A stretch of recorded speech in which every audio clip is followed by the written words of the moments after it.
finally the Second World War had come to an end. Finally, there was scope for peace to prosper in the world. But what about the countless death and destruction which this conflict caused? What about the change in flags and borders and the disintegration of old political regimes and the creation of new political units? Most importantly, what did the world do to ensure that such a conflict never occurs again?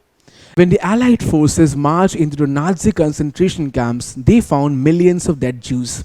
The ones they found who were still alive were evacuated immediately, and then most of these camps were burned to the ground.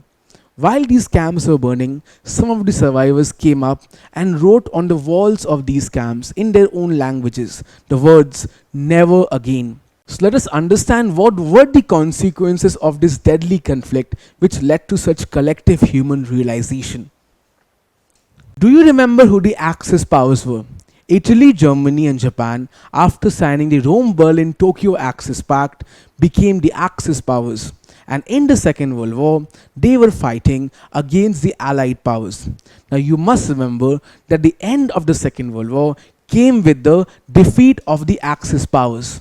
After the defeat, they surrendered to the Allied powers. You can see some newspaper cutouts of their subsequent surrenders. Over here you see the Italian army surrenders, over here you see Japanese surrenders on Allies terms, and over here you see Germany surrenders. So these were the surrenders that led to the end of the Second World War. Now quite obviously, after their defeat and surrender, things would not be the same for them. So let us now see how the defeat of the Axis powers panned out for them. Let us start our discussion with the fate of Germany in the period after the Second World War. After all, it was Germany itself which caused the outbreak of the Second World War as well. If we remember, the Second World War in Europe came to an end after Germany surrendered to the Allied powers. But do you remember how the surrender happened? It was after the Allied invasion of Berlin. Now let us take one more look at the Allied invasion of Berlin. Germany was surrounded by Allied forces from all sides. This is because the Allied forces decided to strike Germany from both directions. The Soviet forces attacked Germany and moved towards the capital city of Berlin from the east, while the American and British forces moved towards Berlin from the west. Later on, even the French forces joined in from the west, and together they launched a collective invasion of Berlin. Soon the city of Berlin fell to the Allies, and that caused the Allied occupation of Berlin, which eventually led to the surrender of Germany to the Allied forces. Now while this collective invasion of Berlin was very important in bringing the Second World War to an end in Europe, it also paved the way for a very crucial post-war decision. Now after Germany surrendered, the entirety of Germany came under Allied occupation. And while some of its portions were ceded off to various neighboring nations such as Poland as well as Russia, the majority of Germany was still left under the control of the Allied forces. Now since all the four major Allied nations, Britain, Soviet Russia, France and USA, led the invasion of Germany, they all wanted to administer a piece of Germany themselves. That is why Germany was partitioned into four important zones. The British zone in green, the Russian zone you can see in red, the American zone you can see in yellow, and the French zone you can see in blue. Now the city of Berlin, which was the capital of Nazi Germany, however, fell in the Russian zone. This was the partition of Germany. Now while Germany was partitioned into four parts, eventually there would emerge two nations out of it. But why two? Why not four or just one? This is because there was an underlying ideological conflict between the Allied nations. On one hand, there was Soviet Russia practicing communism, and on the other hand were the other Allied nations led by USA who followed capitalism. Soon this led to the Cold War. The Cold War was an ideological war fought between USA on one side and USSR on the other, and they emerged as the superpowers of the world after the Second World War. We will look into the Cold War in detail in the subsequent lesson. But what you have to understand is that the entire world was divided into two blocks, one led by USA and the other led by Soviet Russia. And this also set the ground for a division of Germany into two separate nations. As mentioned, due to the ideological conflict between USSR and USA decided that it is in its best interest to merge its own zone in Germany with the zones of its like-minded allies, Britain and France. And together, USA, Britain and France in the year 1948 merged their respective zones to form a new West German nation, the Federal Republic of Germany, or FRG in short. You can see the map of FRG in blue, and it had the city of Bonn as its capital. Now over here we see the flag of the Federal Republic of Germany. Seeing the collaborative effort of its other allied nations, Soviet Russia also could not stay silent. It knew it had to come with an adequate response, and that is why Soviet Russia turned its administrative zone in Germany into a new East German nation by the name of the German Democratic Republic, or GDR, in the subsequent year on 1949, which had as its capital the city of East Berlin. Over here you see a flag of GDR. But now we just mentioned that East Berlin was the capital of the German Democratic Republic. Till now we discussed the division of Germany into two different countries. But was the city of Berlin, which was the capital of Nazi Germany, also divided into two parts? The answer to that is yes. Now you see, the city of Berlin was the most important city of Germany. Not only was it the capital as well as a major financial hub, it also was of symbolical importance to the Allied nations. And after Berlin fell to the Allies, the German surrender occurred, which led to the end of the Second World War in Europe. And that is why Berlin was too important a city to be left under the administration of only one Allied nation, even if it fell under its zone. After all, Berlin is in East Germany and therefore it was in the zone of Soviet Russia. But this could not be allowed as Berlin was very important. And that is why there was a decision to also divide Berlin into two parts, into West Berlin as well as East Berlin. Now the city of West Berlin was administered by the Federal Republic of Germany, or West Germany, while the city of East Berlin was left under the administration of the German Democratic Republic and was also its capital. But then two very important questions come up. If FRG is right over here, how does it exert control over West Berlin? And the second question is, how does GDR, or East Germany, ensure that no one illegally enters their country by simply walking out of West Berlin, which by the way was not a territory of East Germany or GDR? Well, to answer both questions, the city of West Berlin was made into an independent territory within the GDR, which only FRG, or the Federal Republic of Germany, had control over. And to separate the two parts of the city, a wall was built which was known as the Berlin Wall. Now the Berlin Wall not only separated East Berlin from West Berlin, but it also encircled the entirety of West Berlin so that it becomes an independent island within GDR. You can see the Berlin Wall in the color yellow, and you can see how it encircles the city of West Berlin. That is how Berlin was divided into two parts. Now quite obviously the cause for all these divisions was nothing but the ideological conflict between USA and USSR. Now while these newly emerged nations had their own governments, they still were under the influence of the superpowers which formed them. That is why GDR emerged as a communist state under the influence of Soviet Russia, whereas FRG, or the Federal Republic of Germany, had a liberal democratic system and believed in the free market under the influence of USA. So we can see how the Cold War divided not only Germany into two parts, but also divided the city of Berlin into two halves. Now of course the people of Germany were not happy with this division, and also particularly against the Berlin Wall. As you can see, people are demonstrating against the Berlin Wall and have already graffitied the word freedom, as they feel that this wall is disrupting the freedom of the German public. Now, the picture in the last slide brings us to a very crucial question.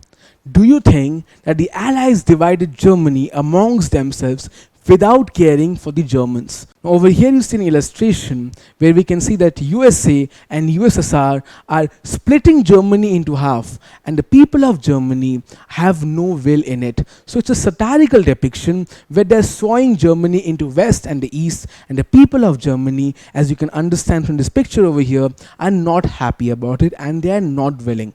After all, who would be willing to have their country being torn up in two parts? Again, who will want their country to become the playground for the Cold War to be played out? The worst hit were the people who resided in Berlin. Now imagine you lived in Berlin before the Second World War and your grandparents lived a couple blocks away.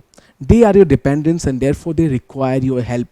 But after the end of the Second World War, Berlin got divided into two parts, and suddenly you see a wall is being built between your house and your grandparents' house. Of course, you will not want that. You will not be allowed to see your grandparents until you have the proper permission. Eventually, you would try to cross the Berlin Wall illegally, as did many Germans, and many of them were shot to death. So you can understand the division of Germany only led to more suffering for the people of Germany. So you see how the division of Germany was not really in the will and interest of the German public itself. And this condition of the Germans only ended when the Cold War came to an end and the Berlin Wall finally came crumbling down. We'll see more of that when we discuss another consequence of the Second World War, the Cold War itself. Now let's look at the fate of another Axis power, Japan. Now, before the Second World War came to an end, Japan already had faced the worst atrocity of the Second World War. After USA dropped 2 atom bombs on the cities of Hiroshima and Nagasaki, Japan was left in a devastated condition.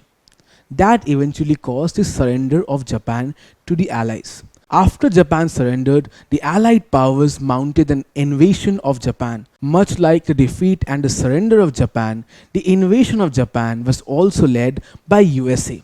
Japan, after its defeat, was brought under the control of the American General MacArthur. You can see a picture of American General MacArthur right over here.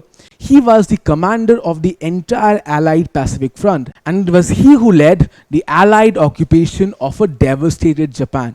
Now, we already have seen that MacArthur was present when Japan was surrendering to the Allied powers, and therefore we can understand how much of a role MacArthur was playing in the invasion and control of Japan as well. So Japan was brought primarily under American control after the end of the Second World War. Now, after Japan surrendered to the Allies, the Japanese government also resigned, leaving all political power in the hands of the Japanese emperor. Now you can see a picture of General MacArthur posing for a picture next to the Japanese emperor. But USA primarily is a believer of liberal democracy, and therefore it knew that it has to bring a change. That is why USA took up the responsibility to set up a new government with a new and peaceful constitution. And that is why USA set up a constitutional assembly for Japan, a picture of which you can see right over here.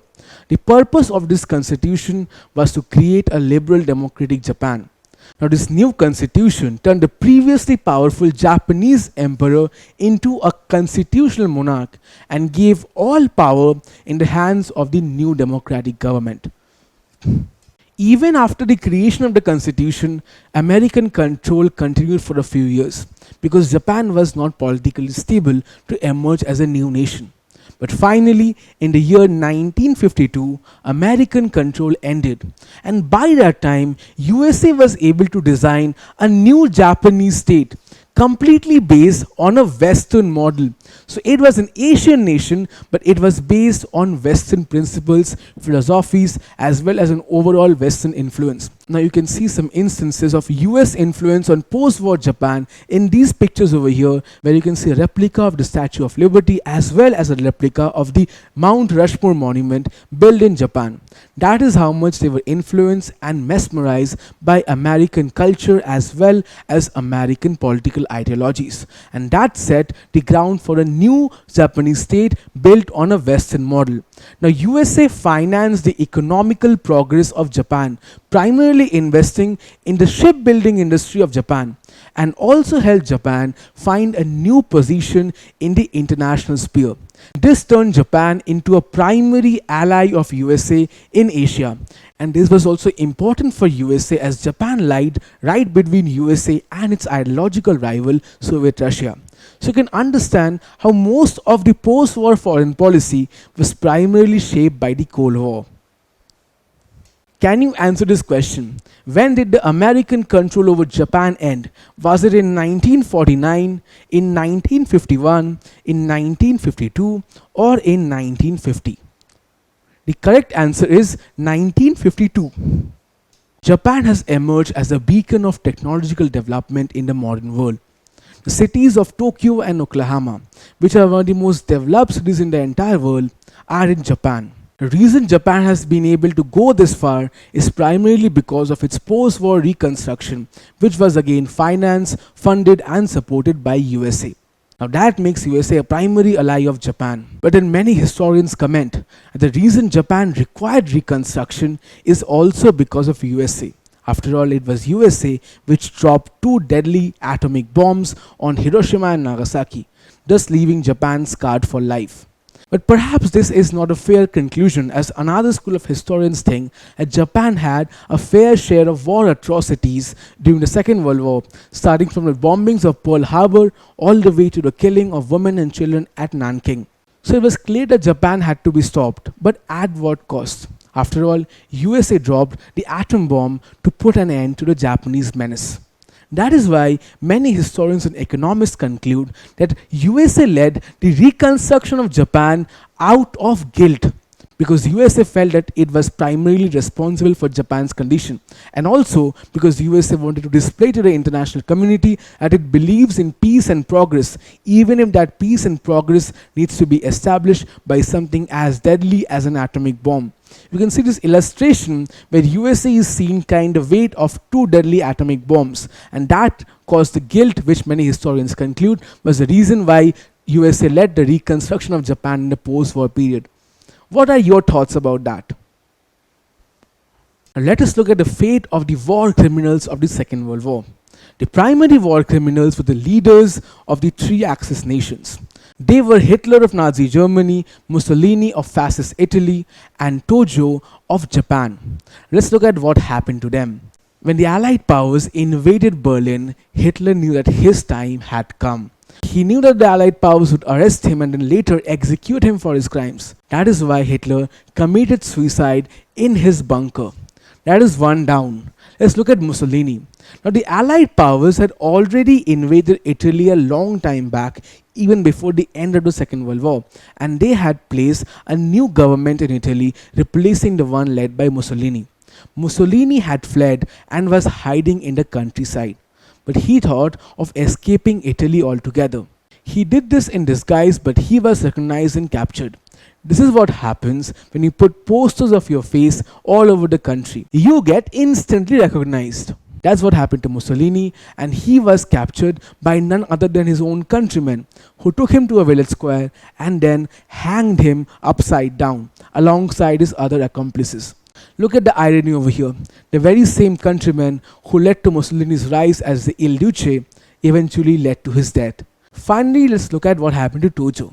Tojo was captured by the Allies when they invaded Japan, and later he was put on trial and then executed for his crimes. Therefore, Hitler, Mussolini and Tojo all died for their crimes. But does that end the list of war criminals? Absolutely not. Leaders are not the only ones who are responsible for war. There were countless other military officials, administrators, as well as politicians who also were war criminals. And to bring them to justice, a military court was set up. That military court was known as the International Military Tribunal.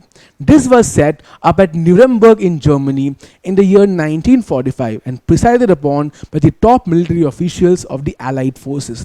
The Nuremberg Trials, as they were popularly known, brought to trial the most serious offenders of the Second World War. Many of them were convicted on multiple counts of crimes against humanity and violation of the laws of war, and of which a few of them were even sentenced to death, and the remaining were sentenced to life imprisonment. Now the Nuremberg trials delivered justice for the war criminals of Europe. It became so efficient that it served as the model for all further international military tribunals, especially the one set up for the Far East in Tokyo, which put on trial all the war criminals of Japan. You can see a picture of the IMT for the Far East in Tokyo over here. So the trials of Nuremberg as well as all the other international military tribunals gave justice to all the crimes done by the Axis powers. Finally, there was justice for the German bombings of London. Finally, the bombing and attack on Pearl Harbor got its due course. And finally, Nazi Germany had to pay the price for all the death caused. And finally, Nazi Germany had to pay the price for all the millions of Jews they killed in the concentration camps. But what about these crimes? Did they also get justice? Were these crimes also done by the Axis powers? These are not the war crimes of the Axis powers. The Axis powers got their due course at the Nuremberg Trials and the other IMTs. However, the Allied powers were no saints in the Second World War. They also caused immense amounts of atrocities in the Second World War. Over here we see a city which is left in ruins after aerial bombardment. But this bombing was of the German city of Dresden by British Air Force. Over here we see a concentration camp of sort. But this is not a Nazi concentration camp. This is a US internment camp for Japanese Americans.